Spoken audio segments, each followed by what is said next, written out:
When you look at the United States military, you see an unstoppable force. You see 11 aircraft carriers, thousands of fifth-generation fighter jets, and a nuclear arsenal capable of ending the world. You see a budget of nearly $1 trillion a year. It looks invincible. But what if I told you that this entire trillion-dollar war machine has a kill switch? What if I told you that the most sophisticated weapons on Earth, from the Tomahawk missile to the F-35 Lightning, are dependent on a single, specific metal that the United States no longer produces in significant quantities? That metal is not uranium. It isn't titanium. It is silver. For decades, we have been told that silver is just a precious metal for jewelry or a hedge against inflation. That is a lie. In modern warfare, silver is the lifeblood of electronics. It is the best conductor of electricity known to man. Without it, the screens go black, the missiles don't launch, and the satellites stop communicating. Here is the terrifying reality. The United States has sold off its entire strategic stockpile of silver. We have zero reserves left. Meanwhile, our greatest geopolitical rival, China, has spent the last decade cornering the market, refining the ore, and seizing control of the supply chain. In the next 12 minutes, we are going to expose the single biggest vulnerability in American national security. We will explain why a war over Taiwan could end in a U.S. defeat not because of a lack of courage, but because of a lack of metal. This is the story of the strategic metal crisis. To understand why this is a crisis, you first have to understand the physics. Why silver? Why can't the military just use copper or aluminum? In the civilian world, if your toaster fails because of a bad connection, you buy a new toaster. In a fighter jet traveling at Mach 2, or a torpedo hunting a submarine deep underwater, failure is not an option. You need the absolute highest standard of conductivity and reliability. Silver is unique. It is the most electrically conductive element in the periodic table. It is also the most thermally conductive and the most reflective. It resists corrosion. It creates the most reliable electrical contacts in the world. That is why, during World War II, the US government didn't just buy silver. They raided the US Treasury. They took 14,000 tons of silver bullion and used it to build the electromagnets for the Manhattan Project. The atomic bomb was literally built on a foundation of silver. Today, that dependency has only grown. A standard Tomahawk cruise missile contains roughly 15 kilograms of silver, mostly in its silver-zinc batteries. These batteries are chosen because they can sit dormant for years and then instantly provide a massive surge of power to launch the weapon. Every time a button is pushed in a modern cockpit, that signal travels through silver-coated contacts. Every time a smart bomb adjusts its fins to hit a target, it relies on silver soldering. It is the invisible nervous system of the American military. And right now, that nervous system is exposed.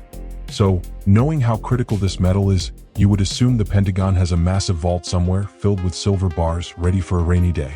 They used to. It was called the National Defense Stockpile. During the Cold War, the United States held billions of ounces of silver. We understood that in a total war, global trade stops, and you need to be self-sufficient. But then the Cold War ended. The Berlin Wall fell. And politicians in Washington looked at that pile of silver and saw a piggy bank. Throughout the 1990s and early 2000s, to balance budgets and fund social programs, the US government sold off its strategic silver. They flooded the market. They sold it until the vaults were literally swept clean. Today, the official strategic stockpile of silver in the United States is zero. Nothing. This was a decision made by bureaucrats who believed that global trade would always be free and open. They believed in just-in-time delivery.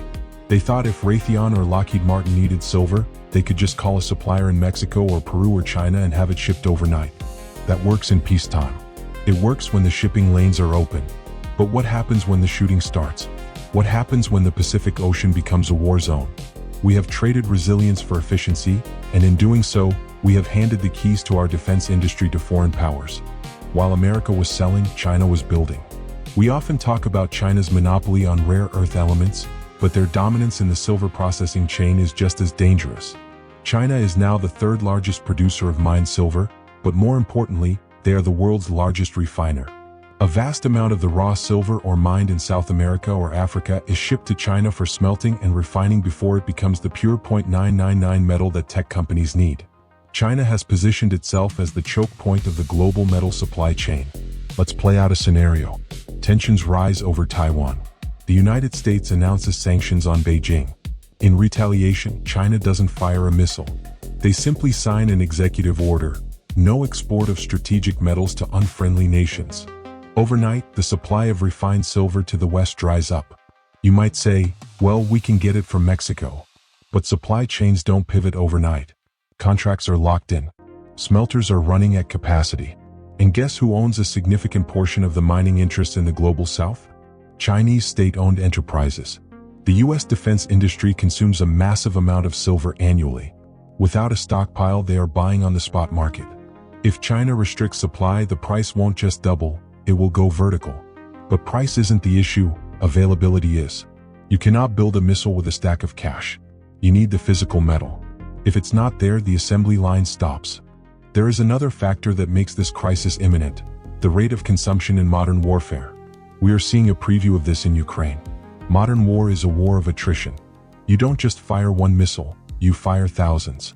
In a high-intensity conflict with a peer adversary like China, the US would burn through its inventory of precision-guided munitions in a matter of weeks. We saw reports stating that vast amounts of Javelin and Stinger stocks were depleted just supplying Ukraine. Now, imagine a war where we need to replace thousands of Tomahawk missiles, thousands of torpedoes, and thousands of drones every single month. Each replacement requires fresh silver. But where does it come from? It takes 10 years to open a new mine. It takes years to build a new refinery. You cannot ramp up silver production like you can ramp up software code. It is a geological constraint. If we enter a conflict with zero stockpiles and a broken supply chain, we will be fighting with one hand tied behind our back. We will have the factories, the engineers, and the money, but we won't have the raw materials. We will be like the German army in World War II, technologically advanced but grounded because they ran out of fuel. In the 21st century, silver is the fuel for our technology. It gets worse. The most critical domain of modern warfare is space. Our entire military doctrine relies on GPS, secure communications, and reconnaissance satellites. If we lose space, we lose the war. Satellites are essentially floating chunks of silver and gold. They require massive amounts of silver for shielding and conductivity to survive the harsh radiation of space and ensure clear signal transmission. China knows this. They are developing anti-satellite weapons to blind us. If they start shooting down US satellites, we will need to launch replacements immediately to maintain command and control. But can we? Can we build and launch a constellation of new satellites in a matter of weeks if we are facing a global silver shortage? This is the nightmare scenario keeping Pentagon logistics officers up at night. The ability to replenish losses is the deciding factor in war. And right now, our ability to replenish is dependent on a global market that our enemy controls. So why hasn't this been fixed? Why isn't the government panic buying silver right now? The answer lies in the financial markets. For decades, the price of silver has been suppressed on the COMEX futures market. We've discussed the manipulation by bullion banks in other videos. On one hand, low silver prices benefit the Department of Defense. It makes weapons cheaper to build. It keeps the budget under control. But this artificial price suppression has created a trap. Because the price has been kept so low for so long, hovering around $20 to $25 for years, mining companies haven't invested in new exploration. It hasn't been profitable to look for new silver. So we have created a structural deficit. Demand from the solar industry and the military is exploding, but supply is flatlining because the price signal was broken. Now we are walking into a supply cliff. The physical metal simply isn't coming out of the ground fast enough. And when the panic buying starts, when the Pentagon realizes they are running out, it won't matter if they offer $100 or $500 an ounce. You cannot print silver. The strategic metal crisis is not a future prediction. It is a current reality. The stockpiles are gone. The mines are underproducing. And the adversary is hoarding. China has been importing thousands of tons of gold and silver while the US has been exporting it. They are preparing for a world where paper currency means nothing and strategic resources mean everything. We are watching a slow-motion car crash of the US defense industrial base.